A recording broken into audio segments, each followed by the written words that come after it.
Well, hello, this is your Barefoot Country Cook, and today I'm going to talk to you about the benefits of certain herbs in the kitchen. And there's some herbs that you may not have ever used for cooking, but you can. There's always rosemary, and I have a lot of fresh rosemary out front. You can use it with roast, chicken, any kind of meat. If you want to make a rub with it, it makes a great rub with some cracked pepper and that. This is kind of like geared more towards lavender today. Do you have issues with going to sleep at night? And everybody's tried chamomile teas. Sometimes it works for you, sometimes it doesn't. It doesn't do a thing for me, and it hasn't helped my husband either. So we've been going through this really sleepless moment, so to speak. And my lavender is screaming, "Harvest me, harvest me." I mean, it is huge. It's about almost 5 feet square of just lavender. Then I've got 20 feet of rosemary out there. So I read where you can make an herbal tea, because when you can't sleep, you don't want a caffeinated tea. And because it's an herb, and lavender is considered an herb, or herb as some people refer to it, that you won't have the caffeine and you'll get all the benefits of the lavender. Now, I will warn you, lavender, because it's pretty pungent, the taste can be the same. If you want a good, strong lavender tea, you want to make sure you let the leaves steep for at least 10 minutes, 8 to 10 minutes. If you don't want it so strong, but you want some benefits, like you have trouble going to sleep, but not really, you just want something to help you relax and go to sleep, then just let it steep for about 5 minutes. Now, ideally, you want to have the blooms in your lavender tea. Well, right now, my lavender is not blooming because we're going into fall season. So all I have is the leaves. Now, you can make a fresh lavender tea with the leaves fresh. It's really easy to do. You can do 1 cup of water and put 2 to 3 teaspoons of the fresh leaves in it. Bring it to a boil, and you let it steep for 10 minutes when you're using the fresh leaves in this method. Now, people think it's really hard to make tea leaves, and it's really not. The weather has helped me do mine halfway on some of these sprigs. It looks, a lot of people look at it and go, is your plant dying? It's like, no, it's just drying out. It's doing a self-drying because we haven't had any rain. We don't have any rain. These herbs like this, except for the rosemary, because it's more of a deciduous. It has the same properties as a evergreen tree. So it's still green and it's got blooms and it's like going crazy. So this is ideal for making rosemary oil. So if you have fresh lavender, you can make the tea with the fresh lavender, but that's where you actually boil the leaves in with the water, and then you let it sit. And then you want to boil it for about a minute or two, and then just let it sit, let it steep. I always just add honey. You can add agave to your tea, or you can just not add anything and get that full, but it's a strong herb. Lavender is very aromatic. Some people like the smell of it, some people don't like the smell of it. I like it in the tea, and I like the fact that it helps keep the deer out of my garden. The lavender and the rosemary keep the deer out of the garden, so it doesn't hurt the deer. Okay, so when you harvest your lavender, if it's not dry, and you want to make it a dry tea, like I started a jar of it right here. I went out and picked up all the branches that the leaves had already dried up because of no rain.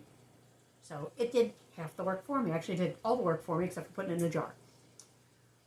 So if it's already dried on the branch, like this is, I mean, you want to have a clean tablecloth because it's kind of hard to get the leaves into the jar right from the stick.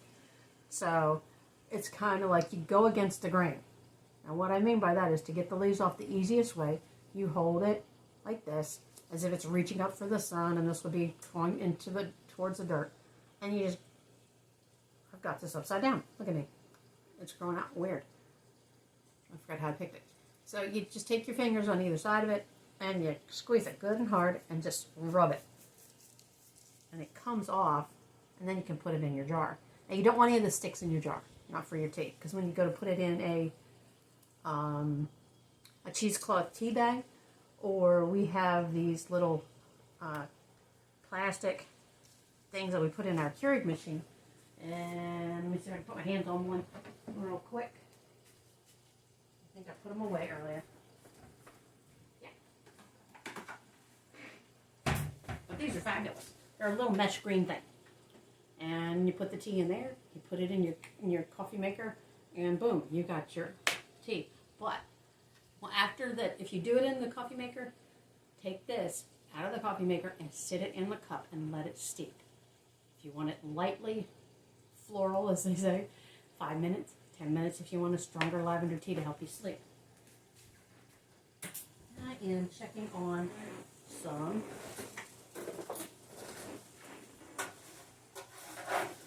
roasting potatoes in the oven. There you go, those are great. I'm going to teach you that recipe one of these days. Yeah, they are roasted potatoes with crushed red pepper, some olive oil, and lemon pepper seasoning. And it makes them really good.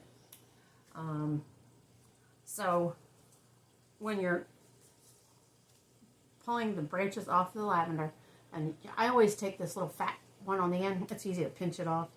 Then grab just behind where it was. And then go backwards, down it. And it comes right off. So that's how I'm harvesting this.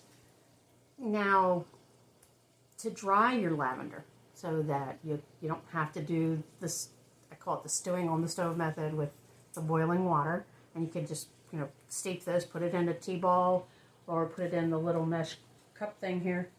I could just not put this through the coffee maker and just boil water and then pour it over it and let it sit in the cup, the whole thing. But why? Let the Keurig or the coffee maker heat up the water for me. You want a brown paper bag, and you want a cool but dry area to dry your herbs in. That goes for any herbs, including the lavender. So get a brown paper bag. You can ask for them at I think they still have them at the grocery stores. Just ask for some, a brown paper bag. And the trick is the branches that you pick off, you want to have them hanging upside down like this. So here's the tip, and this is the part where I cut it off. You want all the cut off ends together. You want to wrap a piece of twine around it. You can use a twist tie, it's not going to hurt it. And when you put it in that brown paper bag, put it in it like that, and then hang the bag up. Because you want these to all fall off. And as they dry, they'll fall off, and if they don't, they'll be real easy to come off. Like these are falling all over the place. So we tried the lavender tea finally, after I read up some more on what lavender is really good for. And it helps to relax you even more than chamomile. It's like a super strength chamomile, or chamomile, I don't know how you all would say it, but I always say chamomile. Well, sometimes I say chamomile. Depends on the mood, I guess. And when you get the leaves off, and it's okay if there's a couple left, you end up with a stick and you throw that out. Unless you want to use the sticks. The rosemary, you can make a tea with it along with the lavender if you like that flavor. Clove, you can mix whatever you want in this lavender tea. But if you do straight lavender tea, it's best. Rosemary acts as an anti-inflammatory.